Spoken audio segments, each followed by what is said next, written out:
Good morning or good afternoon already. Thank you very much. I'm very glad to be with you and to have the opportunity to talk to you.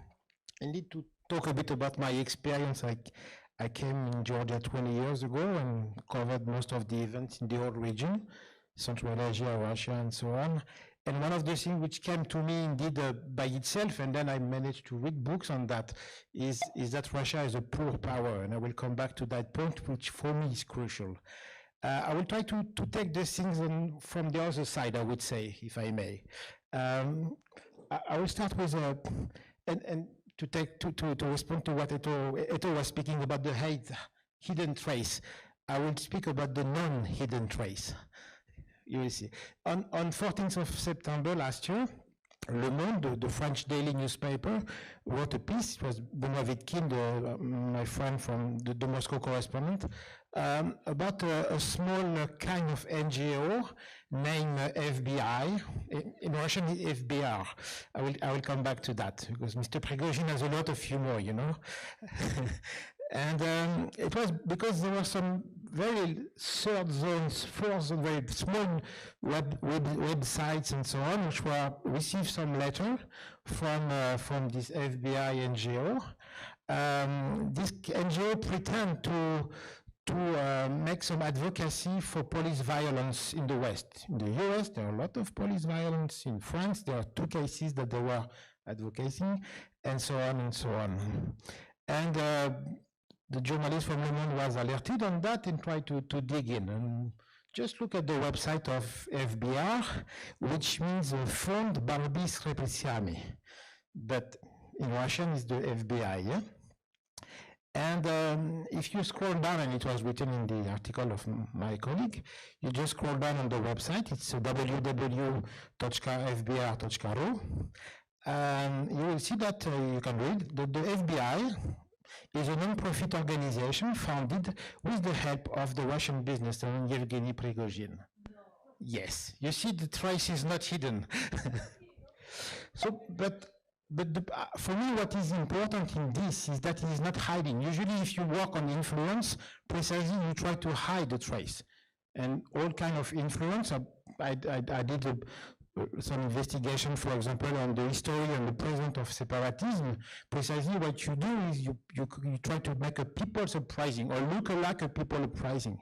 The first, I think in the history of Russia or Soviet Union, examples of separatism was in 1923, 1924, in Tatar Bunar and somewhere in Belarus now. And for example, in Belarus, the guys from the Cheka, or GPU at the time, they were dressed as a peasant from Belarus. They went on the other side of the border, pretend to make a kind of people's uprising, and then took this territory. So something we know. But in this case, Mr. Prigozhin is not hiding the traces. And for me, it's really important. There is maybe 2 reasons. If you look at the sociology of the ruling circles in Russia, it's probably a way for him to show to the big master that he's doing things for the state or for the regime. And we should never ignore that. I was recently in Berlin, and I found out that the Yakunin's Dialogue of Civilization organization is closing down. And if you speak with people in Berlin, they say, you know, this think tank or so-called didn't do much during many years. And I saw that maybe one of the reasons is just Yakunin wanted to show to Putin that he's, okay, he took a lot of money for himself, but he's giving back a bit to help the regime. So he doesn't care about the result as well. But for example, for me, the other reason why Mr. Prigozhin acts so openly with this FBI NGO is also that the most important for him, and maybe for the Russian regime, not the most important, it is as well important, is to show that you can influence the situation. Because this is a poor power. And this is precisely a tool of a poor power. I think it was said on the previous panel. But for me, this question is really important, and not only for me. Maybe some of you read this summer, there was a good piece from Peter Kreko. Peter Kreko is a political scientist and is director of a think tank based in Budapest. And precisely this is what he was underlying. He doesn't, and as me, he doesn't pretend that the influence does not exist. He doesn't pretend that it is not important and can have an impact, as you Eto showed and others. But one of the goals, at least, of China and Russia, and this is what Peter Kreko was writing about, is to show that you can be influential. And look at what's going on since a month now about Ukraine. Maybe the most important is not to reach an agreement, it's just to show that you talk, that Russia talks with Washington. Like, you feel, if you read the headlines of the mainstream media of all over the world, that the two big powers of the world are Russia and US. I went this morning to look, for example, at the IMF ranking of the GDP, country per GDP, the ranking. So the first is US, $26 trillion. Second, China, 16 trillion. Then 10 times less is Russia, 1.6, 11th position. So the real, I mean, GDP is not everything, but in terms of economy at least, and this is what you need, I mean, the power first is in the money, or at least is, you can't be a power without the money, but if you show that you are bigger than you are, and this is all the point, but Russia is 1.6, after South Korea, after Canada, after Italy, France, India, and so on. So I think this is really important to get this in mind. And why it is important, in my opinion, and here I speak as a specialist of this area, but also as a citizen, is also that if we think in terms of risk, in terms of security, of course it's crucial to not underestimate the risk, the danger, of course, but it's also crucial to not overestimate it. I think because this is why you make the mistake, this is why you don't understand the things, the real dynamics of the things and so on. So this is why it is important to keep this in mind, and this is important as citizen, this is important as if you are acting in the countermeasures against influence, also to get this in mind. This is the way also we can be resilient, I would say, again, as citizens, as activists. It is very concrete, I would say, because it's also a way to look at ourselves. What are the weaknesses of our countries? And where Russia is playing often, if you look into the details, they would not try to influence the whole society, but they will target one segment of it. And by the way, they are very good at that, and they were very good much before the algorithm. In the 60s in the US, they were targeting less than 1% of the population. For example, some circles with people active in the black minorities movements, for example, or in Germany with the peaceful movement. And just with that, it was enough to get some leverage. This may be what happened in 2017 in Germany with the AfD, because and there are very good research made on that, one at least. Russia was just targeting the 3 or 4 million Russian speakers in Germany, over like 73 million people or 80 million people. So they were targeting that, and maybe they managed to reach some crucial threshold, which helped to put AfD in the parliament.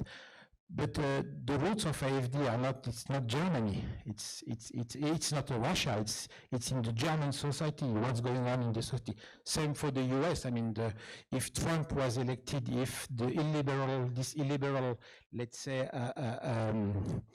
power came to lead Russia for the US for 4 years, it was first an American question.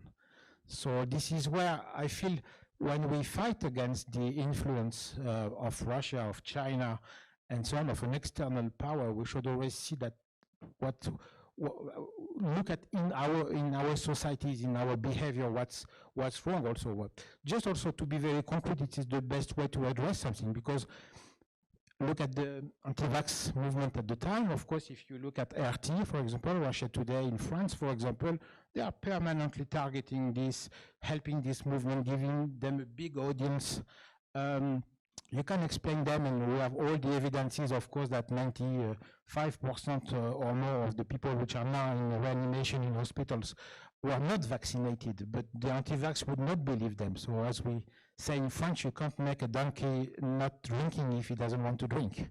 So because the reason why the anti-vax is behaving this way is elsewhere. It's not in the truth or not, but maybe there is something indeed wrong, like in the trust in the institutions and so on and so on. So this is where we have to address it. And this is why I think that looking in ourselves, understanding, and not, of course we have to focus on the external influence, but you have to see also what we can do from inside our society to be more resilient and also to target better the message. You can do some fact checking on about COVID and who is in the reanimation in the hospitals. I mean, you can show that 2 + 2 make 4. This is not what they want to hear. So the problem is elsewhere. So this is why it is so crucial for me to get this in mind. I'm a really professional journalist, so I'm looking at RT for weeks and weeks sometimes, and I wish this to no one to. And when you look at, I guess you did also RT in English.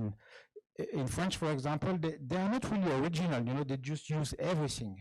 They know that, for example, in France, you can have, you had the Gilets jaunes movement, which was about, probably deeply, it was, of course, it was a question of the price of energy, but also it showed some breaks within the French society. When Macron was elected 5 years ago, there was the debate was about who benefits from the globalization in France, for example, the big cities, Paris, I mean, 5, 10 big cities, and the ones which are not benefiting from it. And by the way, this region, these small cities are emptied slowly by slowly. And Russian, they got this. They understood that the debate was around that, and probably there was some truth in it. And for example, they just create a new program which is all about that. They just go in some small city of 50,000 or 100,000 inhabitants. They just meet the people. They look like not political at all. They just give them the floor. They explain their life and so on. They complain. But precisely they are trying to use what worked 7 years ago. And if once something is popping up, like in the headlines, like a migration issue, as it was in Germany in 2017, remember the Lisa fake story, for example, they just use it. And let's see what will happen in France now. The election will be in 2 months, 3 months.